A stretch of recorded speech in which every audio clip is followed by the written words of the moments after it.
Well, today, friends, we're looking at a little auto top-up by Fzone. This is an ATO. If you don't know what one of these is, and to be fair, I don't blame you. I've never used one of these before. Most of my tanks, this kind of thing is too big for, and the kind of technology level I'm running at is something like this, a good old-fashioned stopcock. But I do have this little nano tank, which it could be quite useful on. If you don't know what one of these ATOs is for, then it's essentially, if you have a tank like this with a very loose fitting lid, or in fact, you may see a lot of tanks on social media these days running without a lid altogether, you're going to get a lot of evaporation.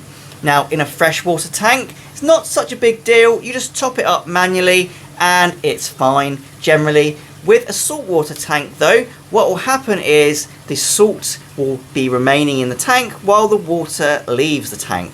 Thus you get a saltier and saltier aquarium, and even if you do it by hand, you're going to get fluctuations in the salinity.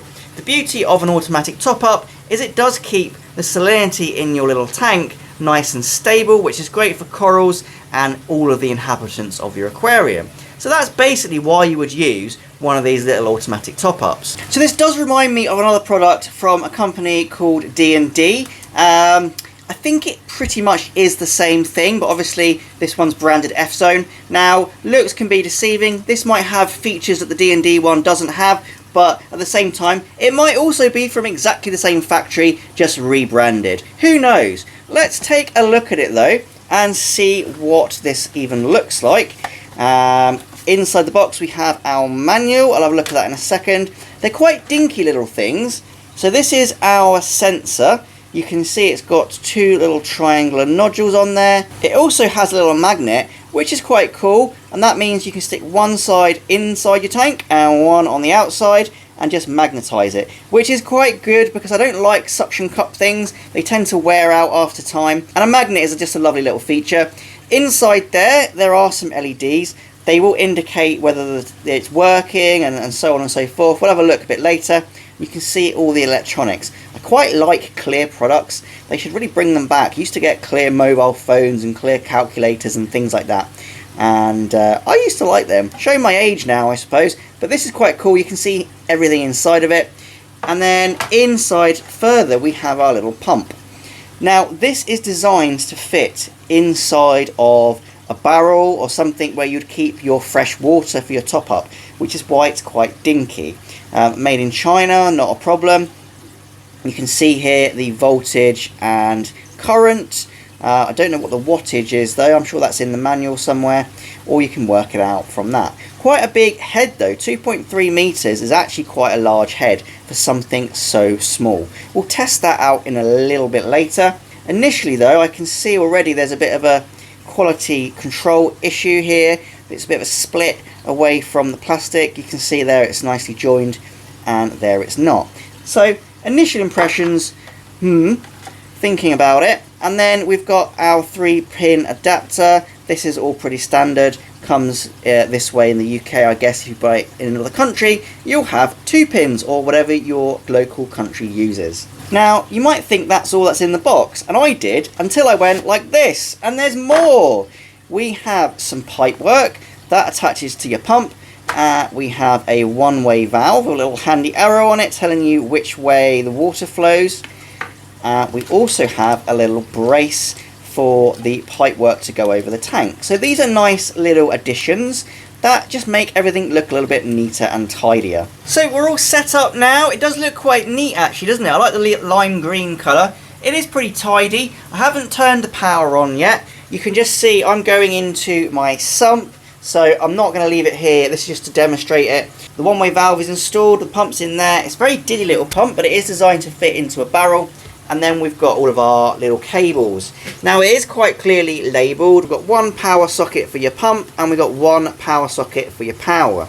So imagine when I plug the power cord in, it's going to start working. So let's go ahead and do that. Well, I've just turned it on and you can see it is starting to work. From the manual, what I've read is it's going to fill it up from the bottom triangle to the top triangle. And this way it's going to work out the volume of the aquarium, which is quite clever. I guess it has a little computer in there that just monitors the volume, and it can tell exactly from the flow rate of filling it how big your aquarium is. And then that's quite handy because then it won't overfill your tank. It will know exactly how much to dispense to get from being underfilled to actually being filled perfectly. So quite smart, and a lot of brains in a little thing there. And here you can see the importance of having the one-way valve. If I didn't have the one-way valve there, what would happen is this actually would back siphon back down into your barrel, or in this case, my sump. So the object of this sensor is basically to keep the water level between the low and the high. So we'll just take some out and we'll see what it does. So now we've had some evaporation and now we get a bit of top up. So it's working perfectly. One thing I'm not going to be using this for is actually keeping this tank topped up with the right amount of RO, because I very rarely have RO just sitting around. I tend to do water changes. But one thing I think this would be very useful for is actually doing water changes, because when I do water changes, what I do is I dump all this water down the drain and then I pump fresh water from here up there. And normally what I do is I do this the same day that I do a water change on my main system, so it's nice and mature and clean water for the nano tank. And it just so happens that I did a water change this morning, so it's a good time to do a water change on this tank and test whether this is actually an effective water change refilling pump. There we are, quite an aggressive water change, but that's how I do it on this nano tank. So let's plug the ATO back in and we can see if this is now going to be a handy water change pump. Plugged in. Obviously the sensor is thinking, where's all the water gone? No, I think it does it at the start of every time you repower it. And there we are. So that's cool. The little sensor has realised that the water has run out in the tank, or at least it's low, and now it's filling the tank back up from my water source, in this case the sump. And yeah, that's going to work perfectly. Before that I had to drag a pump out of my boxes of stuff, stick it in my sump, set all the pipe work up, and yada yada yada. But now I have a nice automatic way of doing it. I'm going to install it properly though. At the back, we'll make it look all neat and tidy, and obviously then it will have zero impact on the aesthetics of this tank. You can see though, very impressive, how the head height of this pump is very, very good. I don't think the pump is lying. A little bit of a manufacturing defect isn't affecting it. It does seem to be waterproof. There's no current in the water. Let's find out. No, there's no electrifying current, so I'm still alive, which is nice. Very impressive. Normally with these little pumps they tend to fib a little bit, but that is a very good flow rate. So this is going to fill up, I imagine, all the way till it reaches the middle of these two sensors, and then I guess it will turn off. So that's taken about 10 minutes to refill. We're just going to be able to watch it now, notice that it's filled up, and it will probably stop filling in a moment. But that's actually pretty cool. You can see it's just stopped there. I think the blue indication line is just saying, yeah, we're now full, thanks so much. And wow, easiest water change on this tank of my life. And I really like things that make my life easier. So this, although initially I thought I wasn't going to like this product, actually it has proven me wrong.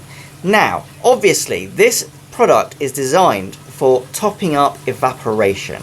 That is what it has been developed for, not for doing water changes. So the water change aspect of this product is something I'm going to be using. I'm not saying that that's something that you should use it for, or perhaps that's how you're going to get the best use of this product. But that being said, as an auto top up, the sensor seems to work really well. The pump obviously has a lot of head and power to it, so I can't see why this product isn't gonna work really well on your aquarium.